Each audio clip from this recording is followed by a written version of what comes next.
This is a video on the Peak Pilates Fit Reformer, just on how to replace the rope on these Pilates beds. If you ever had some fraying on the rope, like this one's got some fraying here, then we just need to replace it. So what we need to do is, it's a normal adjustment. You can normally adjust on these reformers as you would normally use it. There's a lever here, which if we pull this lever back, so we're holding the lever back, and then we can pull this pull cord from the top, the rope itself, and it will just come out of the joint. And then this connector, you can just let go back like that. And then what we do up here is we can just pull the rope through, just to pull all the excess through the riser there, the riser pulley. And then we've got it at the front here. So we just take it off the double loop straps. These carabiners here, these screw carabiners, if we just undo this all the way, there's threads on both sides of this nut, so you need to undo it the whole way until you get it open enough to pull through the eyelet here.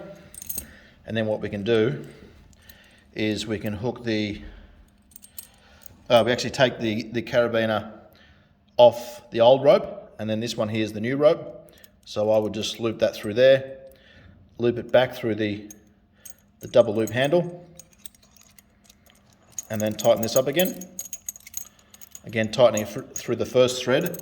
You can see it's not touching yet, but as I keep tightening it, it'll then engage on that second thread and then start to tighten up.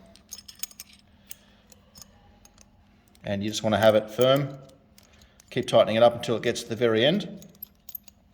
I'm just doing this with one hand, so it's a bit difficult.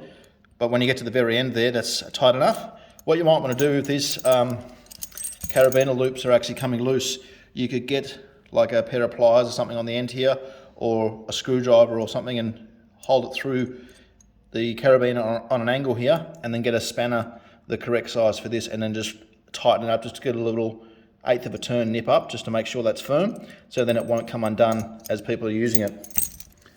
So then what we do is we get the end of the new rope that we're replacing, and you want to feed it through the pulley here on the riser, and then pull it back down towards the carriage here.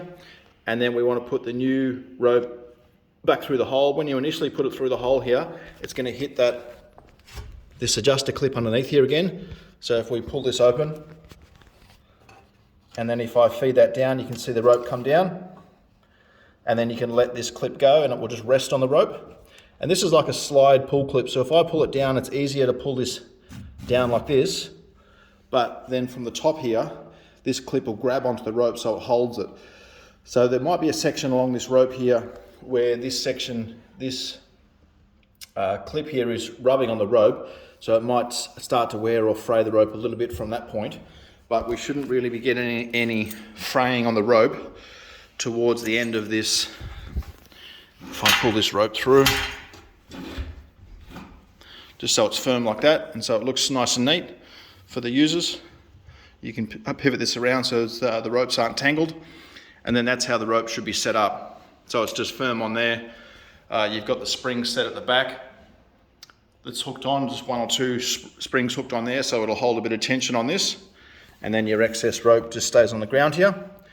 And then we'll basically just do the exact same for the opposite side. Again here, by just pulling through this clip, undoing this clip, and then pulling the rope out, feeding it out through the riser pulley there, and then putting the new rope down through the riser pulley first, and then looping it through, and then going back down through this hole here. Thanks.